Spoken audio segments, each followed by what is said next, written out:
Hello everyone, Morgie Roy here again. If you're not aware, I do some gaming content on this channel as well. I have some VODs in my live and I stream every Monday and Wednesday in the morning. I don't have a set time, but I try to do it in the morning between 9 and 11. That's when I like to start. But I thought I would kind of go over some of the indie games I've played and recommend them to people because they've all been really enjoyable, and just kind of get them out there a little bit more because nowadays I find indie games need more of attention. The large company gaming landscape, except for a few exceptions, is a little bit bad nowadays, like so many things. It's become very greedy, it's become very money grubbing, and you know, it always has been that way, but it just seems to have been worse the last little while, I find. And it gets a little sad. So I think indie games should be promoted as much as possible. So here's some of the indie games that I've played so far. And if you want to play some indie games, these are all tend to be cozy, quiet, chill, maybe a little bit sad. I'll warn you as they come up. But just nice little games that you might want to try for yourself. Or you can watch my VOD for them. But this isn't a self-promotion. This is a games promotion. But anyway. So the first indie game I played was a game called Every Letter, which is where you were, if you've ever seen Violet Evergarden, it's that premise. But if you haven't seen it, basically you are writing letters for people who have trouble phrasing things their own way and would like a professional writer to do it for them and, you know, make it a little easier. So they tell you what they want you to write and you send it to the person that they want to write to. It's a very sweet little game. I got it done in one session. It has a few tearjerker moments here and there, and it has a little background story going on where you are a new employee at this place. And there's a little bit of a thing with the owner and another one of the employees that you're kind of talk about as well. It's a sweet little game.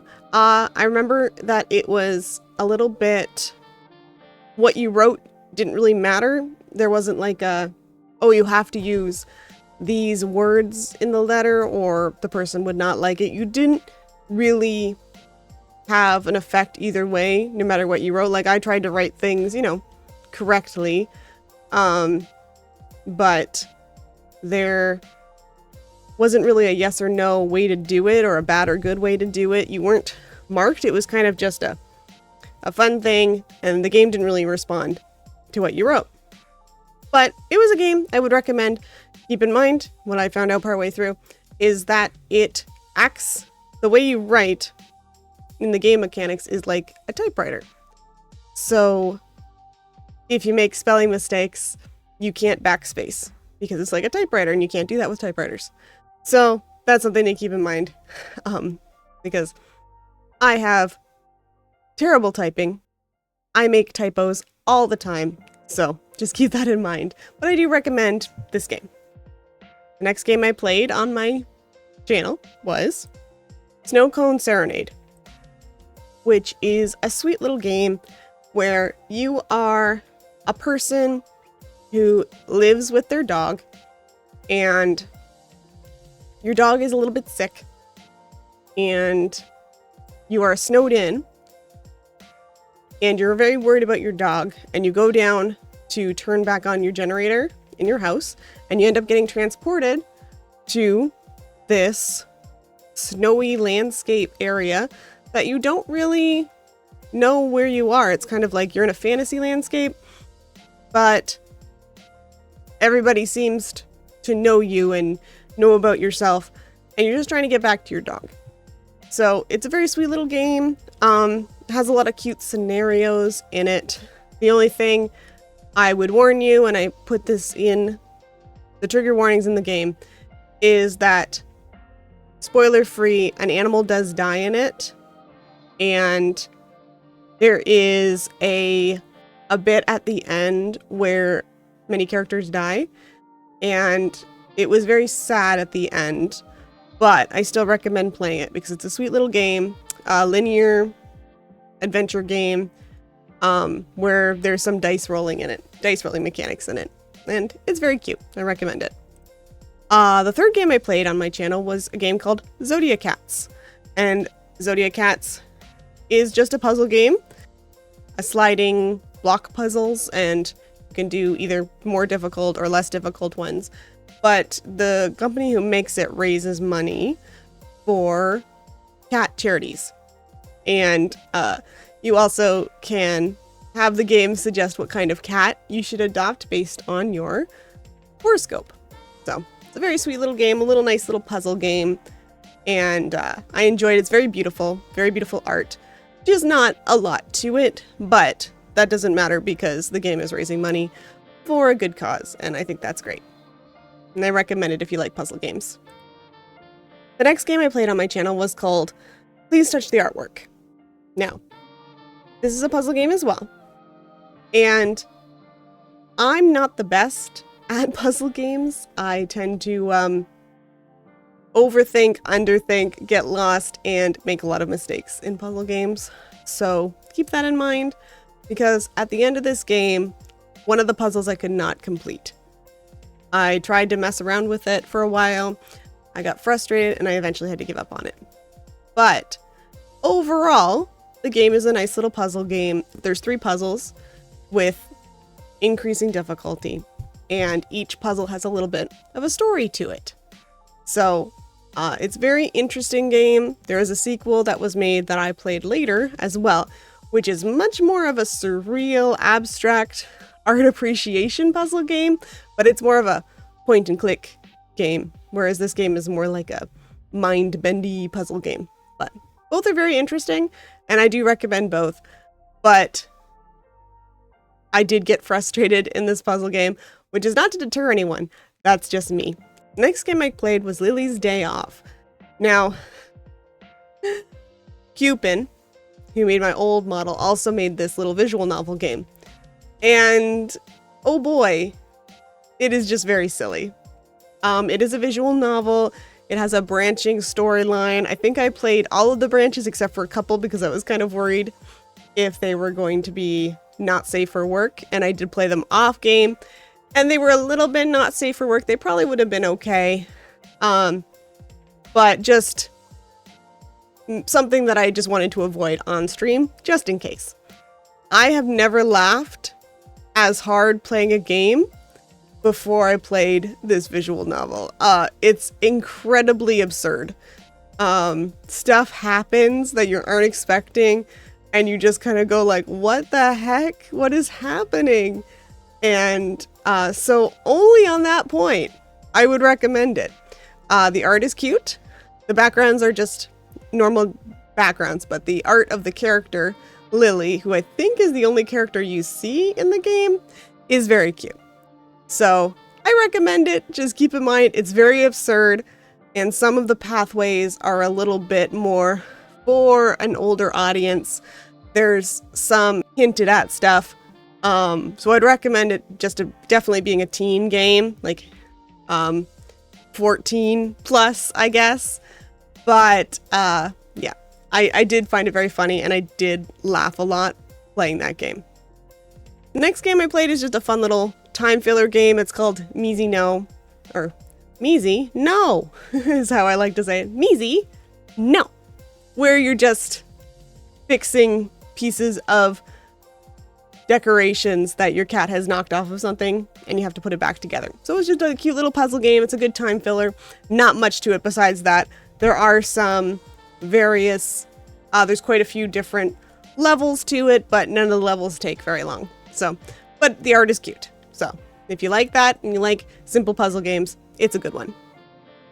The next game I played was a demo called Town Frame, where people give you very vague directions about how to recreate their hometowns or towns they remember from their childhood, and you create them. And it was just the demo, so I think the full game has come out eventually and I might play it, but it is just a very simple puzzle game as well, with a cute art style and some wind mechanics and kind of thinking, visualizing puzzle game, trying to figure out how to put something together with verbal clues.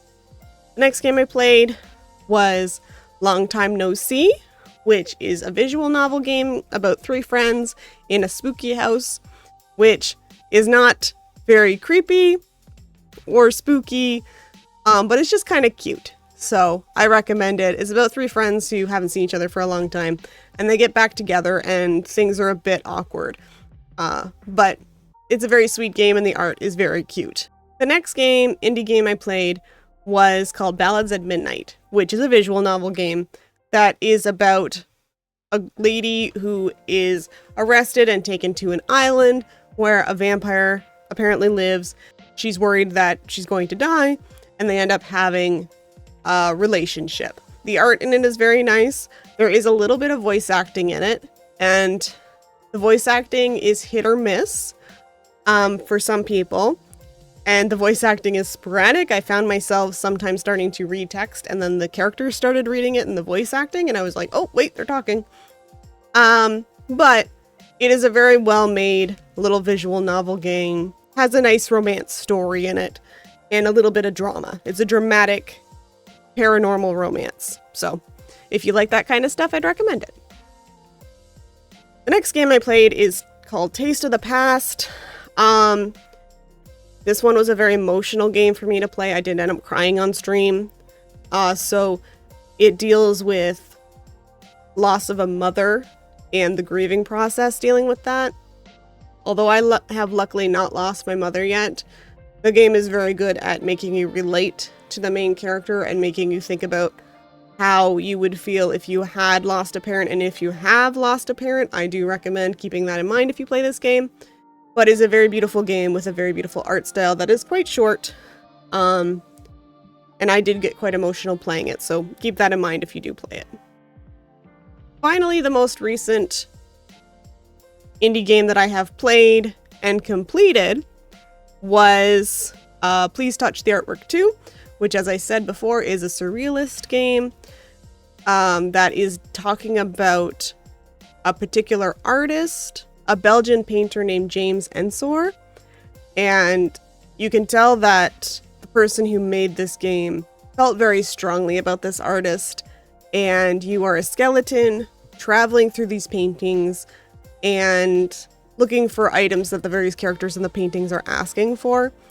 And it's very, like I said, surreal, has a strange sense of humor. It has very beautiful musical tracks, some of which the artist that they are featuring in the game created, and some that are created by other people. The humor reminds me a bit of Monty Python sketches slightly, with the parts in, like, say the parts in Holy Grail where there's like the animated sections, but like a more depressed version of that. Although I'm sure sometimes the Monty Python people had their moments of depression as well. No spoilers, but there is one point where you have to find cigarettes for a duck in one of the paintings, and you give the cigarettes to the duck, and the duck instantly dies because you need to use its neck to climb down to get into the next painting. So that's the kind of stuff we're talking about. But I still recommend the game because I recommend all these games. Whether I thought they were particularly well made, or I thought they were interesting, or I thought that they had beautiful artwork. I think all indie games should be treated as works of art and appreciated. They may not be for you, but someone felt strongly enough to create something, and I think they deserve to get experienced more often. If you have the time and you're interested, I know everybody can't play every indie game in the world, but I think each indie game should be played at least once by someone. Anyway, that's all for today. Please check out all these games if you would like. I enjoyed playing them, even if some of them were strange, some of them were frustrating, and some of them were not my thing. I still think that if you're interested, you should give them a try.